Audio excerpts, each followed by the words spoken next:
Hello, and welcome to the Scouse Science Podcast. My name is Professor Tom Solomon. I'm here at the University of Liverpool, where I'm Professor of Neurology and Director of the UK's Emerging Infections Research Unit. My guests today are former Conservative MP Edwina Currie. Hi, Edwina. Professor Ric Williams, who is a climate change scientist at the University of Liverpool. Hi, Ric. Hi, Tom. And Eva Maria Hodel, who is today being the Scouse scientist because Holly Ellis was unable to join us at the last minute. Hi, Eva Maria. Hi, everyone. And she's not a Scouser, but she is a scientist, and she works very closely with me and steps in to help out in all sorts of ways. So before we go further, let me just do a little bit of housekeeping. We like you, our audience, to join in using the chat function on Zoom or the chat function on Facebook. So just to check it's working, we'd like you to say hello via the chat function. Tell us where you're listening from. Tell us whether you're a first timer or a repeat offender. And we always like to have a question. And I think today's question is, what are you doing to save the planet? So please let us know whether you're doing anything new to help with this climate change problem, or whether you've actually been doing things for years and years, and this is all a bit old hat. And I can see answers coming in. Bernadette from Poole has messaged to say she's listening. Gus in Wigan, good. We've got people messaging in. Don't forget to tell us what you're doing in terms of saving the planet. And also just a reminder that this is about our 20th Scouse Science podcast. You can catch up on the old ones on Apple Podcasts and all the usual places where you listen to your podcasts. And you can see all sorts of fabulous discussions we've had there previously. We've had on Frank Cottrell-Boyce, we've had Rory Bremner, we've had Graham Medley from SAGE, we've had some Labour MPs, Louise Ellman and Andy Burnham, and that's why I'm especially pleased to have our first Conservative former MP today, Edwina Currie. Welcome, Edwina. Let me introduce you properly. So Edwina was born in Liverpool and brought up near Penny Lane, then went to school in Blackburn House, which is that lovely old building on Hope Street, went to Oxford to do PPE, which is politics, philosophy and economics, and then became a Birmingham City Councillor and subsequently MP for South Derbyshire. And then a health minister, of course. Have I got all that right, more or less, Edwina? I went to Oxford to read natural sciences. I had a Nuffield scholarship. Right, okay. I wonder where I got PPE from. Did you change to PPE? Or I changed, well, when I got there, I discovered I was not going to be the next Marie Curie. Right. But you were interested in sciences, of course. And so it's especially great that we've got you today. And you were telling me the other day that you have been interested in this area for a while and been doing some things in your own home to help combat this for quite some time. Just maybe tell us one or two things that you've been doing. I read the book by Rachel Carson called Silent Spring, which I think started off a lot of this when I was a teenager. At that point, there wasn't much that I could do about it. But my first house in 1983, we had solar panels put on, and I've had them ever since. Wherever it's been possible, I've always had solar panels. I've got them up there now. I have an electric car. I'm actually into my second electric car.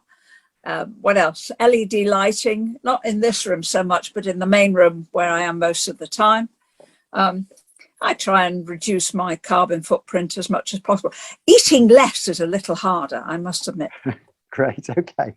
Well, thank you for that. So let me also introduce now Ric Williams, who is our scientist today. Ric is here at the University of Liverpool, where he's a professor in ocean sciences and doing a lot of work on climate change.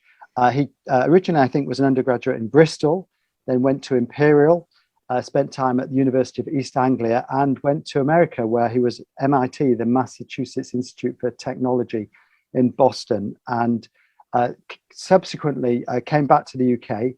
And here at the university, as well as being a research professor on oceans and climate change, is also a pro vice chancellor, an associate pro vice chancellor, as am I.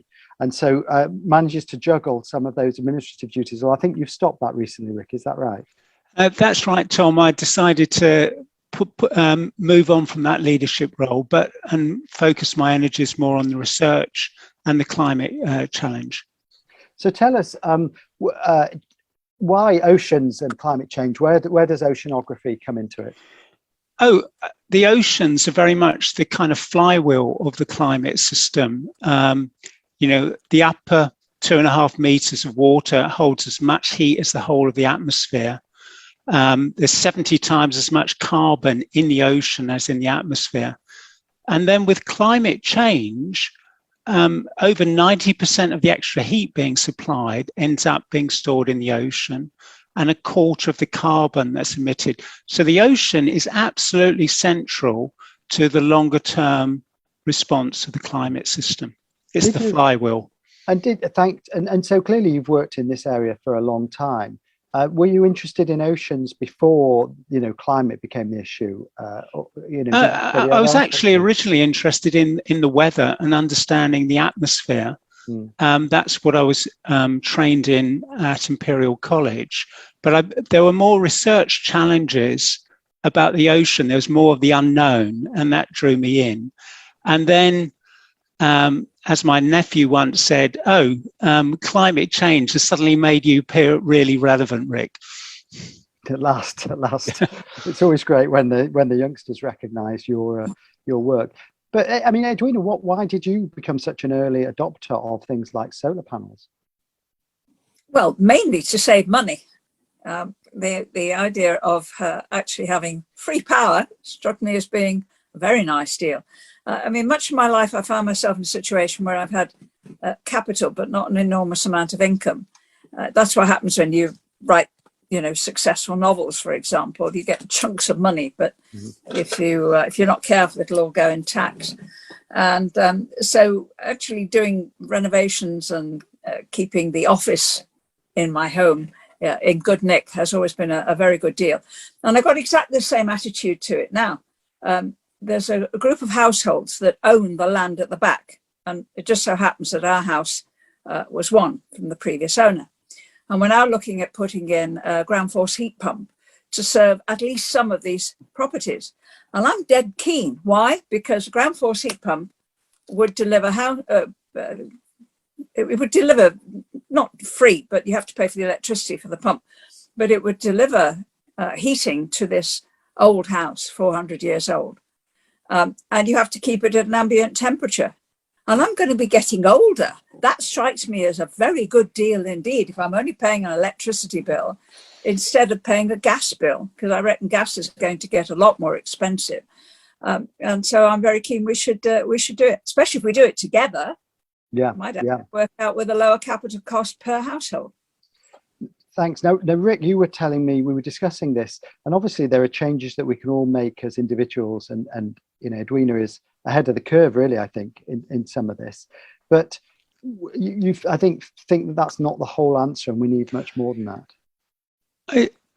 This is a huge challenge we all face, and if enlightened individuals can start changing their behavior, that's tremendous. But this challenge is so big that we need everything being applied to it. And so, we need places of work, local government, national government, international agreements to address this challenge. It is enormous trying to move away from effectively industrialization and reduce the carbon footprint on the planet. And how do you think we're doing? Are you happy? I mean, so clearly we've got COP26, which I think is COP Conference of the Participants or something. Is that what COP stands for? It's something like that. But terribly named. How do they expect people to buy into it when it's called something so awful? Surely it should be called, Save the Planet Now or something, Well, you're exactly right, Tom. And clearly I can't exactly remember what it stands for. But, I think there's a huge challenge to reduce the warming of the planet. And I was at COP last week, and I was really struck by the amount of energy and effort being made there. And the UK, this is a huge challenge, and there's all sorts of adverse effects that will happen for the planet. But the UK is making a difference. We've set out very ambitious net zero goals. And if we compare back to where we were at 1990, we're almost halfway there to reaching this goal of net zero, reducing our carbon footprint on the planet. And that's a great collective cross-party area of leadership that we're applying. Yeah, Edwina.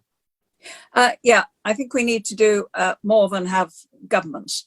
And one of the things we need to look at is the psychology and the pattern of choices and how we can nudge people to go into these sort of choices. We've learned a lot about nudging during the pandemic and encouraging people to do the right thing. If you just tell them to do the right thing, some of us will. But the other incentives can be tweaked by government. For example, one of the key things that's happening at the moment is that the climate change levy is coming off electricity and is being put on gas. That, I think, is very, very significant. And there have been howls of rage about it. But I think the government is absolutely right to do that. All the efforts that are being made to get more electric chargers in, great. Some of the critics will say, well, not everybody can do this. But actually, that means that the efforts slow down. If you look at encouraging a large number of people who can do this to do it and to see it as being in their own interest, not just because of the climate, in their pocket, that I think is going to accelerate much of the activity. Everyone then who does that becomes an advocate. That's extremely useful. Let me just, because we have a broad audience, I just want to, so the climate change levy, what's that in simple terms? It's a tax. It's a tax. So this is a tax that goes on. If you're using gas, you're going to have to pay more because there's a tax onto gas. At the moment, the tax is on electricity, and it's been in use for quite a long time in order to raise money for encouraging other forms of power. The idea being that electricity can eventually switch over. I mean, for example, we no longer generate electricity from coal, and we haven't done for some time. We get a lot of our electricity from nuclear via the cables going to France. Hopefully, we're going to have more from nuclear from our own sources through my old constituents of Rolls-Royce doing small modular reactors. There was a big announcement about that yesterday. But the idea is then that it doesn't make any sense to tax electricity heavily. It makes far more sense to tax gas because that's the one that's doing the damage to the atmosphere. And Ric, I just want to clarify these terms. So net zero means that although we make some carbon dioxide, we absorb an equal amount. Or just explain net zero again for people who aren't familiar.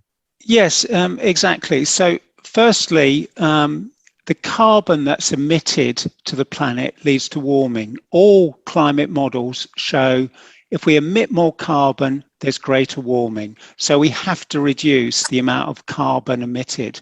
And so net zero is this goal where the amount of carbon, but also other greenhouse gases, the amount that we produced is balanced by the amount that's removed from the atmosphere. So that's the goal the UK has set for 2050 for us to reach. And that is a big challenge, but the positive message is that we're almost halfway there because of the changes in the power sector, particularly the expansion of the renewable energy and offshore wind has been a magnificent success. But there are other areas about housing, transport, agriculture, where there are real challenges that we're not moving forward as much as we could do. Now, they are still solvable challenges, so people shouldn't go away demoralized, but they are significant. And why are we so far behind with those? Well, I think it's changing choices. And for some of these things, it's about doing things smartly. You know, I have a colleague, Stephen Finnegan, who's looking at construction. And over the lifetime of a building, 80% of the carbon cost is actually in the materials that you use to build that building. And so normally when you construct a building, we're always trying to minimize cost. Now, sometimes we need to emphasize the carbon footprint of those materials. So building with a different form of steel or sometimes wood would reduce that carbon footprint. And so it's a mindset that we need to shift to open up these smarter ways of operating. And we will get there, but it's a question of, can we do it sooner rather than waiting another 5, 10, 15 years? Yeah. Go ahead, yeah. Yeah, I can give you an example of building materials. I live here in the Peak District, and the main industry around here is quarries. And they are really scratching their heads because in order to make quicklime, as it used to be called, they have to heat the stuff that they dig out the ground, and the carbon dioxide goes elsewhere. There's a lot of discussion at the moment about exactly how to capture it, with some ideas about building pipelines from Derbyshire through to Liverpool Bay, and maybe putting it in where the old gas used to, where the old natural gas used to be. My suggestion is that they pump some of it to Nestle, where they bottle buckets of water, because Nestle has to buy carbon dioxide in order to make fizzy drinks and so on. And there needs to be some joined up thinking going on there. Exactly. But in the end, you're talking about huge quantities. I mean, that might be a solution for one particular quarry, but in the end, you know, we are talking about different ways of putting our buildings together. It seemed crazy, didn't it? We had at one stage, we had in the same week, we had a shortage of carbon dioxide for food, and yet at the same time, we're talking about too much carbon dioxide. It does sound like it does need to be joined up. I mean, in terms of buildings as well. So we have, you can probably just about see outside my window here is the new Royal Hospital in Liverpool, and that's because the old one that was built in the 60s is falling down. And yet just along the road is the Liverpool Hospital that was built 200 years ago, which is still standing. I mean, you talked about buildings, Ric, but we don't make buildings to last. And when I'm in a very posh building with biocontainment facilities, and when I spoke to the guys who put it up, they said basically now buildings are made to last 30 or 40 years and not longer. A bit like the car industry. We used to make cars that would last forever. And then people said, no, we need to, you know, the economics works better if you make things that don't last. I mean, Ric, that can't be right, can it, to make buildings that are going to fall down? No, exactly. But it's a question of cost and choices. And we're often looking at things in a very short-term framework. And really the carbon or climate problem is really a generational challenge now. It's not something that this COP meeting will solve in 1 week. We need to be changing the choices that we make in terms of how we heat our homes, build our buildings, how we transport, how we live our lives, and change the carbon footprint and energy footprint of those choices. What have you done yourself, Ric? What have you managed to change? Well, you're further ahead than me, Edwina, so well done in terms of being an enlightened individual. You know, for myself, it's about, you know, turning the thermostat down, walking, using public transport. I avoid eating meat and have done for decades. But, you know, probably, you know, I've focused my efforts in actually trying to work on the actual problems and understand some of the reasons why there might be contradictory messages in some of the bits of research and try and understand what's going on there.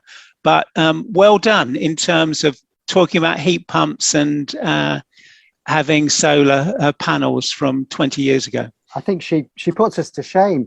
But anyway, let's see what's happening in the Twitter sphere. Eva Maria is going to join us and tell us what's been happening on the chat and any questions or comments. Yes, so we had quite a few questions. So Tom's auntie Judy wants to hear from Ric what his view is on tidal power and whether using tides to make electricity. It would never run out, and we are an island with sea all around us. Yeah, at Liverpool, we've got some of the highest tidal ranges in the world, actually. And to be honest, I'm baffled by why the UK hasn't looked at this more. And I think it's really the timescale of investment and then return is perceived as being too long.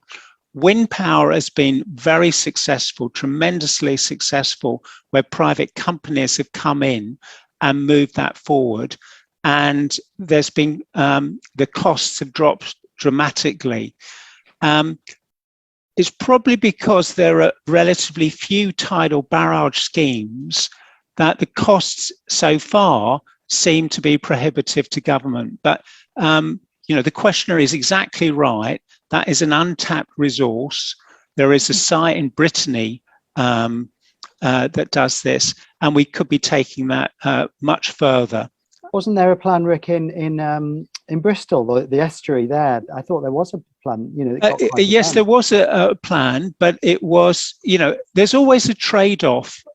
Any way of extracting energy, there will be some negative footprint, and there were concerns about the effect on wildlife in the estuary because of a barrage. In fact, the research I saw said it might promote more diversity by reducing the strength of the tide, which is so strong. Very few creatures can actually live on the seabed there. Yeah, Edwina. It might be worth talking to Peel Ports about this. Peel own the Mersey Docks and Harbour Board and all that area, and they own the Manchester Ship Canal, and it's a private company, which means it doesn't need to talk to shareholders or the City of London at all. They're very interested in hydrogen. They are looking to develop with a company called Powerhouse Energy to get hydrogen generation and catalysts and converters and so on up and running. I would have thought it'd be fairly easy. This is just me talking with me A-level physics, I would have thought it'd be fairly easy to put some kind of wave generator underneath floating landing stages. You're going up and down the whole time. That's power, and that could be used to feed the cruise terminal or something like that, something nearby. All right, we'll get on to that. Eva, Maria, what else have you got? Yes, there were other questions about housing. For instance, Sue on Zoom wanted to know what advice we'd have to reduce kind of energy use in a Victorian terraced house. And I guess that's similar with Scott's comments on that it's obvious that we need to save energy by increasing insulation. Insulate. Go to an auction, buy a huge old carpet for 10 quid and shove it in the loft. That'll be a start. Aren't there some people pushing insulation? They seem to have got distracted and they keep falling over on the roads and lying down. Yeah. They're the insulate people. What else, Eva Maria? Anything else? Paul made a comment about whether lower manufacturing here, whether that's not exporting our carbon to China. And Jane also made a comment which is a bit similar to, I think, what we've talked about in terms of just financial incentives. So she was wondering whether tax and fuels wouldn't be a good thing, for instance, VAT on aviation fuels to just encourage people to fly less. Yes, so I think people's choices can dramatically change. The 5p levy on plastic bags had a huge effect in the amount of plastic pollution. So slight nudging of consumer choices, I think, has a big part to play here. Yeah. How can talking about flying, how can it make sense for a COP26 to be going on and everyone talking about that, and at the same time, I think the passenger flight levy has been reduced, hasn't it, rather than increased? There's a tax, I can't remember which one it is, that's just been cut this very week. Edwina, how can that make sense? The passenger flight levy on long haul has gone up, and that means that many of the participants at COP if they're paying in the UK, will be paying more. The COP, as I understand it, is just the most huge networking exercise with an enormous amount of discussion going on all over the place from people who would not normally be able to get together. And to have them all in one place is a phenomenal achievement. And the great deal of what will come out, I think, will justify that. Tax on fuel, you drive in America, and it's amazing to find that what you put in a vehicle costs a few cents. In this country, it's up to what, nearly 150, 160 pence a litre. And so, I drive past in my second electric car, looking very smug about it. The point about industrialisation is interesting because there's an assumption there. And Ric touched on it as well in his opening remarks, which is that industrialisation means 19th century industrialisation using coal. And as we end that will move somewhere else. But industry also involves building the solar panels, building the chip factories, generating everything that we need to do with all of this. And that's proceeding apace. The Northeast has grabbed this with both hands. The Northwest hasn't. And the result of that is that in the Northeast, we are going to see tremendous growth and development in these new technologies. And damn good thing too. And this then gets people who are interested in the new technologies together. And you get that kind of foment of creativity again, and they'll come up with new ways of doing things. Yeah. They're already looking at putting hydrogen into planes. I think that's going to happen. We are getting hydrogen-driven refuse carts coming in Derbyshire in the High Peak. That's because Derbyshire is interested in doing these sort of things. I'm preaching to the converted up here. Yeah. But industrialisation is something that should happen within this country. We have the expertise, and now we have the opportunity to do these things. I don't see why it shouldn't happen in Liverpool. Ric? So I think there are great opportunities as well as challenges here. And it's also good to be really aspirational. And we've got a partnership at the university with Unilever where they're doing that. Unilever has set out their flag and said that in 10 years' time, they want to move away from their consumer products relying on oil-based, petroleum-based inputs. But right now, they haven't got the underlying chemical products to make that a reality.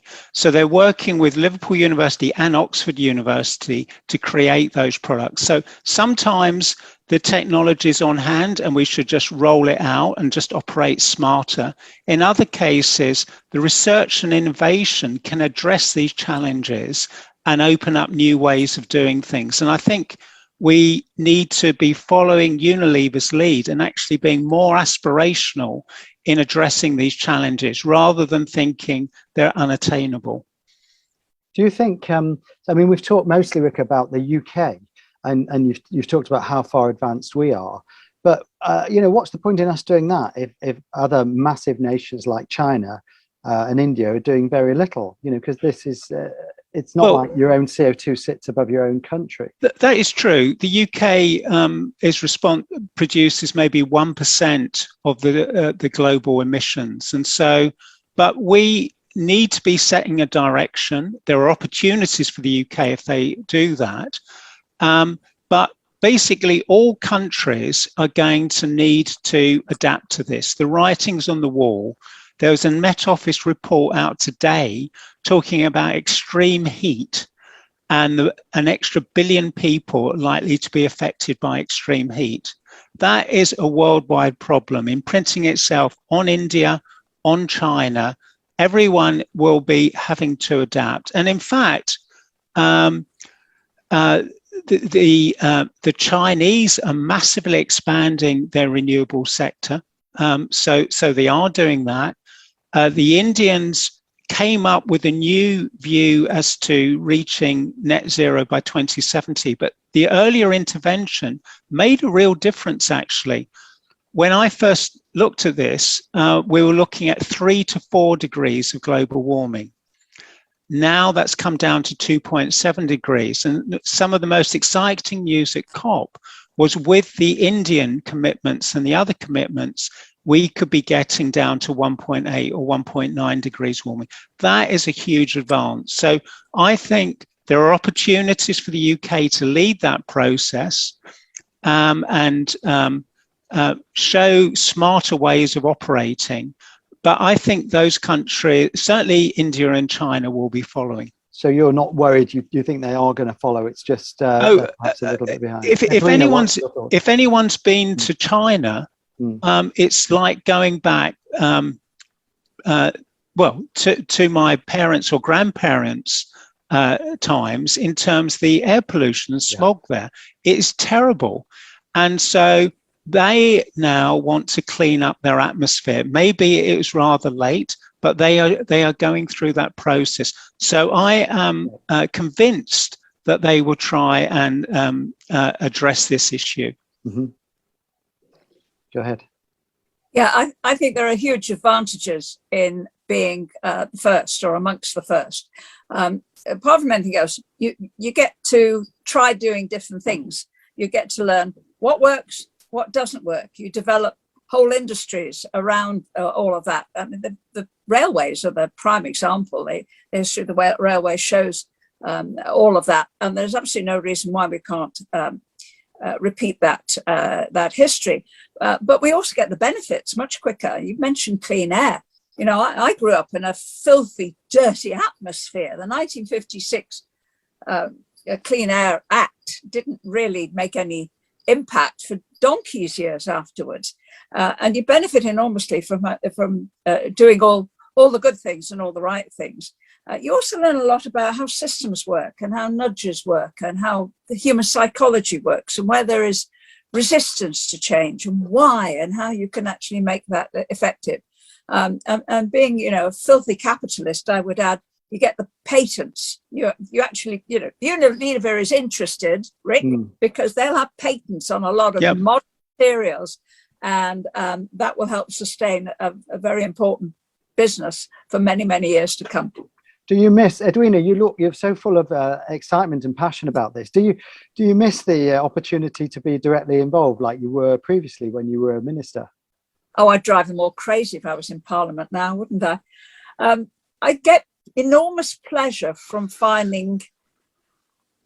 Well, let me put it this way: I get enormous pleasure from being right, and that's lovely. And occasionally, that's highly entertaining and very worthwhile. My second Tesla, which is parked outside, we had problems with it. It wasn't doing connectivity very well.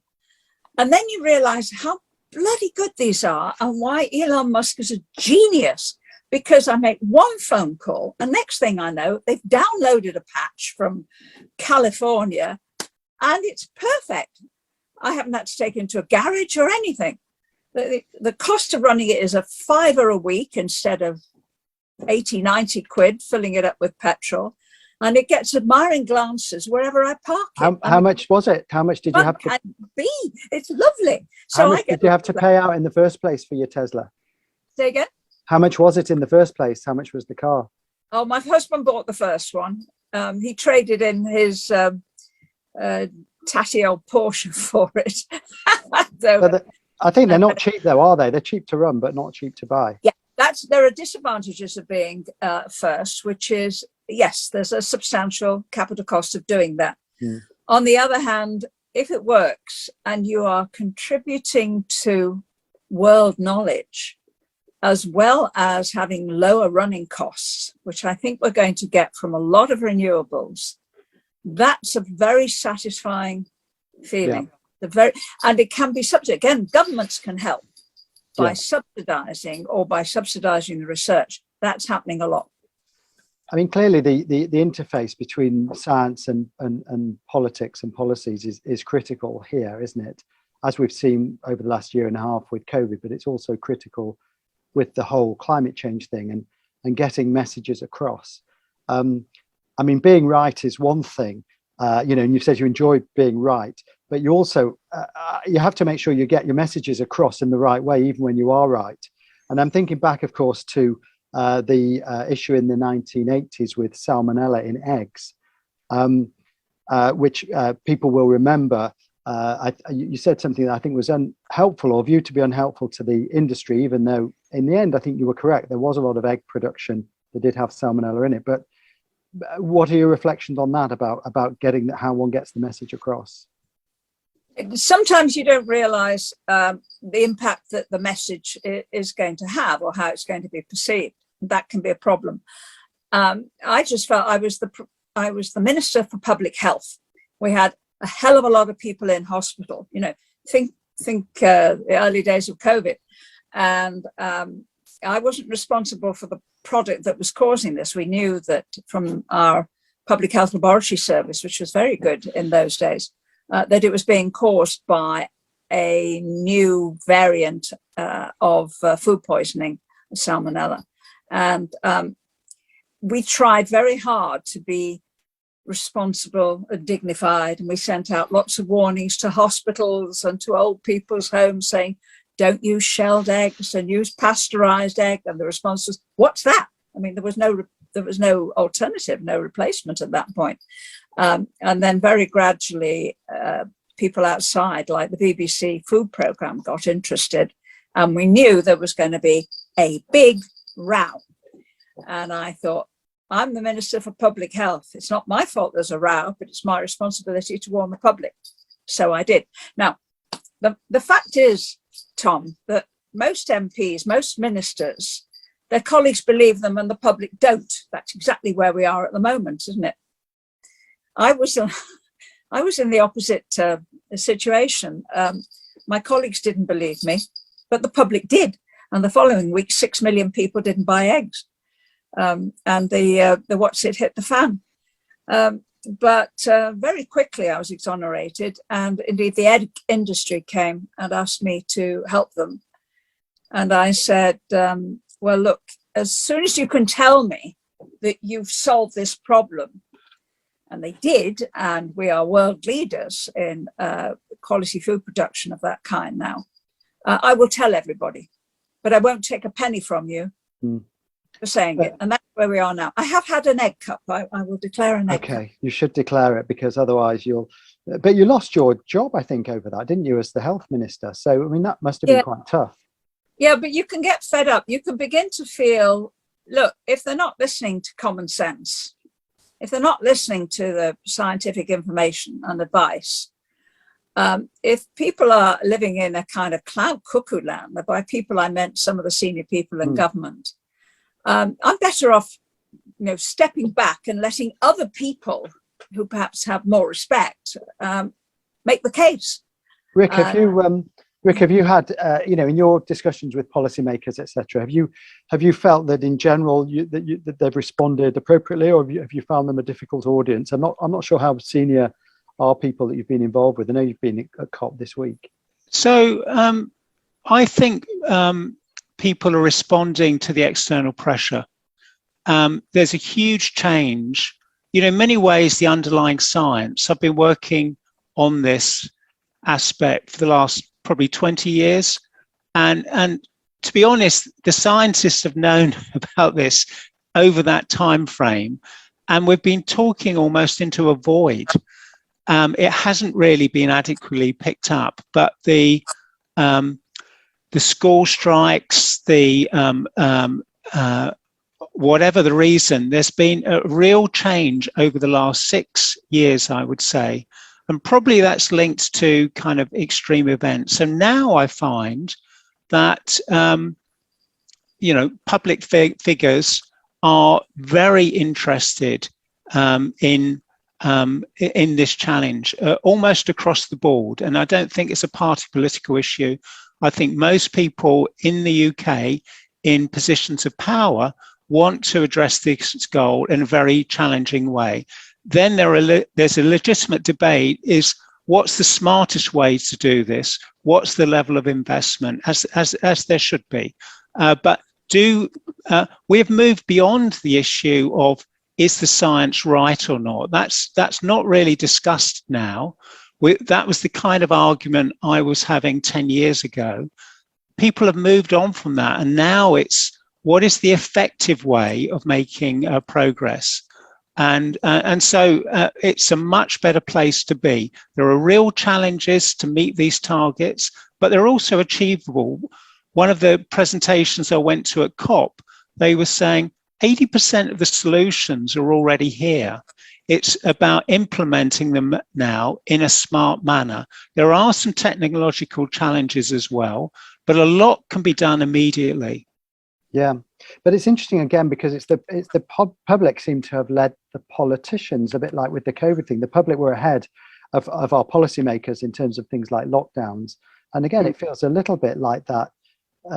It's happening here, Edwina.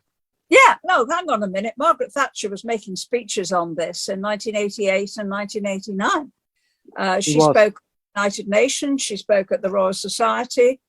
The slight problem was she was coming to the end of her time in office, and her approach to climate change which was called global warming in those days. This was regarded as proof that she was losing her marbles, and it had absolutely no effect, none whatsoever. I think what's made the difference recently is not demonstrations and so on. I think it's a combination of extreme events. Flooding, repeated flooding in this country, Australian bushfires, the huge temperatures in the northwest of America, drought over much of East Africa. I'm involved in a charity in Eswatini, it used to be called Swaziland, and 3-year droughts where there simply is no water, and the feeling that, well, how can all these things be happening at the same time? And the answer is global warming. That's what's happening. It does feel the cost of doing that, the sheer cost of cleaning up after all these disasters, that's what's turned the switch, I think. It does feel like and I think the latest climate change report, the IPCC report, actually broke completely new ground. For the first time, it said extreme events were going become more likely and more intense. And they've said that very categorically. So rather than these events be viewed as one-off events, the view is more that your 1 in a 50-year event, if we go to 2 degrees warming, they become 10 times more likely. And so the science is actually, that's one of the key outcomes, is a sense of the likelihood of repeat events occurring. And so we've either got to plan to live with these extremes, or preferably we've got to reduce our carbon footprint to make them less likely. Yeah.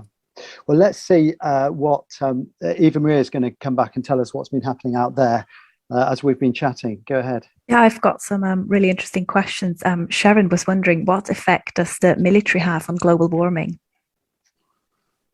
Military, that's a little bit left field.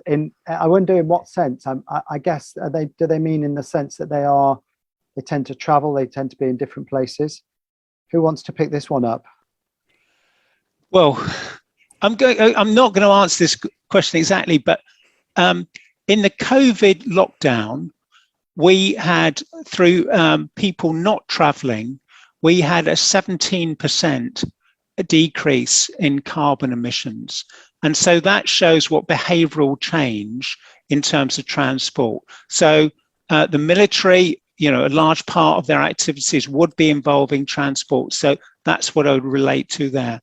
But the reason I mentioned this statistic is what it shows is actually, even with that substantial behavioral change, 83% of our carbon emissions remained. So we need to address really structural issues of how we run our society and plan our society. And the military are part of that, but I certainly wouldn't, I would have thought they're a somewhat small part. Yeah, I would agree. I think their contribution is minute, except in one particular way. When you have a disaster, that's when you got the military there. When our dam nearly went here in Whaley Bridge as a result of a 1 in 45-year rainstorm, immediately followed by a 1 in 100-year rainstorm, so that the whole land was saturated, the dam was overflowing. Who helped us out? Yeah. Eva Maria, what else have we got? Jonathan was wondering whether you'd see potential for other cities to emulate Singapore's smart city model, and what the role or potential of artificial intelligence could be? The Singapore smart city model. I don't know if either of you guys has been there recently. I was there not that long ago, actually more involved on the biomedical side, but I think they have a plan to basically try and rearrange everything in a more climate friendly way.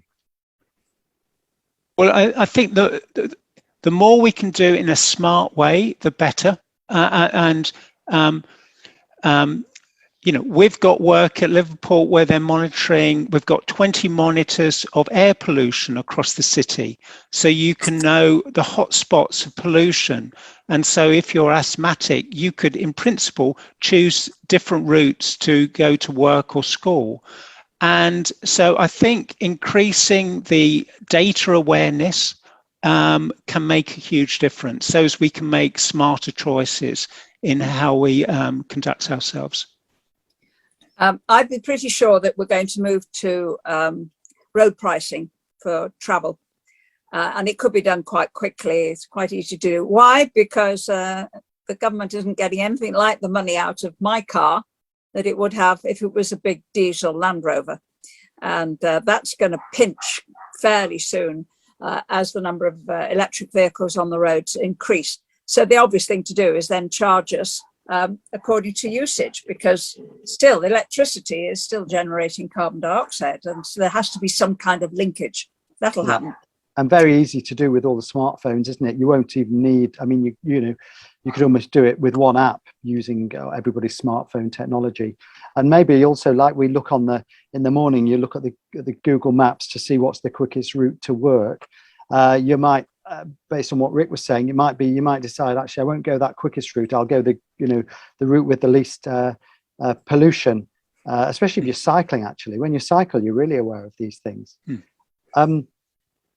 We're almost done. But Edwina, you talked earlier about your income and tending to get capital rather than a steady income, whereas I guess when you used to be an MP, you did have a steady income. And and then you also talked about the scandalous situation where an egg company had given you an egg cup, which I hope you declared it in the register of MPs' interests. But I mean, were you ever, so clearly in the news recently, there has been quite a lot about MPs seeking income through other routes and then not declaring it. Were you ever tempted along those lines?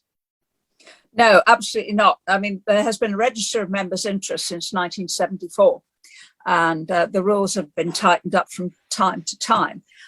When I was in the House, it was perfectly legal, as long as you registered your interest, to then represent it and to be effectively a paid lobbyist. And that is now not allowed, which is what Owen Paterson, idiot, was doing and convincing himself that he wasn't doing. How did he manage to convince himself that he wasn't breaking the rules? There is an excellent article by David Gork on the Conservative Home website, which is worth looking at. And basically he says everybody liked Owen. He was a good guy, a very hard worker, very good colleague, and basically he was convinced he was a victim. That's what's gone wrong with that. The government made a huge mistake in trying to change the system to exonerate him. That's a no-no. That's not what you do. And I have a feeling that the status of Parliament as a whole is reduced by that. Most MPs don't make any money very much. No. There's only a handful who do. They can be on both sides of the house, because you can have outstanding people like Chris Mullin, playwright and author, making a lot of money on the Labour side as well. I personally think it's very useful to have MPs with lots of different backgrounds, and that we need people not only who understand what poverty is about, but who understand how to run a pension fund. Absolutely.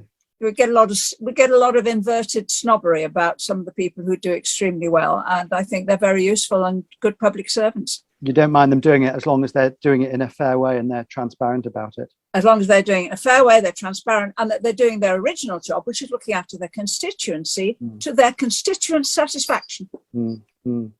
All right. Well, anyway, that's a slight diversion. We're getting to the end just about now. I just thought I wanted to, I mean, we've heard a lot about different things that need to happen as individuals and in terms of policy countrywide. What we've also seen on the chat, some of the things that people are doing themselves. What would you, Ric, what's the one thing you would like to see more people do as individuals? And then I'll ask Edwina the same. To be honest, there is not a single solution here. There's a whole raft of things that we can do as individuals. The temperature that you have your home in, how you choose to travel, what you choose to eat, all of those you can adjust the carbon footprint.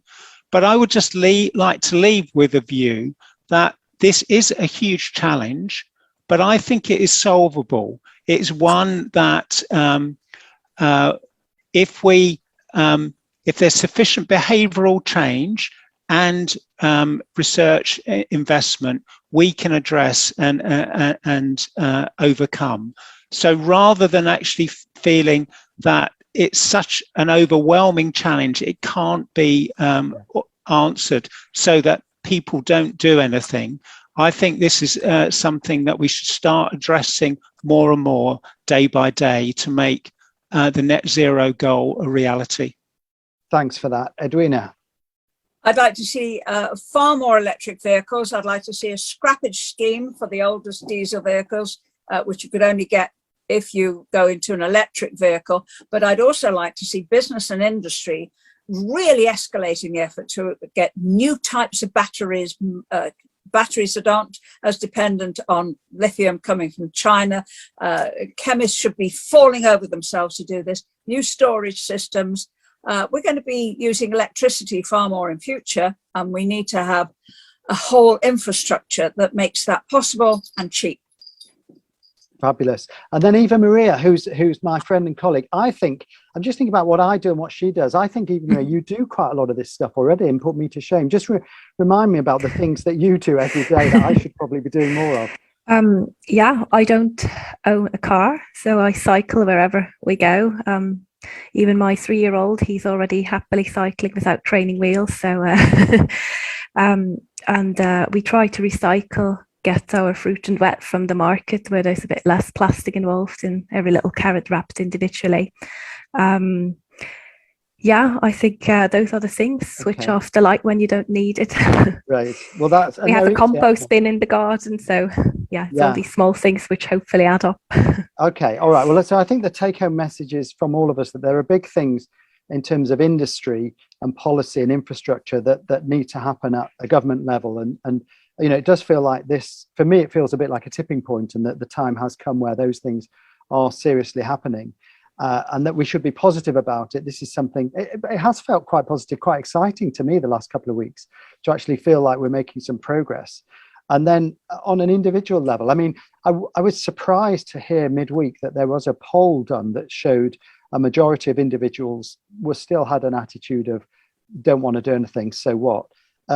Whereas I think, from Ric, if one just puts an extra jumper on instead of turning the temperature up, and maybe cycles to work once a week when possible, and perhaps has a veggie meal or one more veggie meal a week, then if those 3 things, I could do those, and then I would feel like I'm doing my bit. So that feels like a very positive note to end on.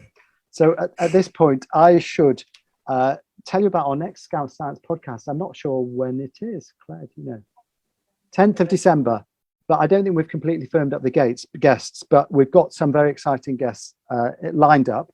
10th of December it is. I'd like to thank Ric and Edwina and Eva Maria for joining us today for some brilliant discussion. And after 3, in the way we always do, we will say a cheery goodbye to our lovely audience. After 3, 1, 2, 3. Goodbye. Thanks, bye. Bye, everyone.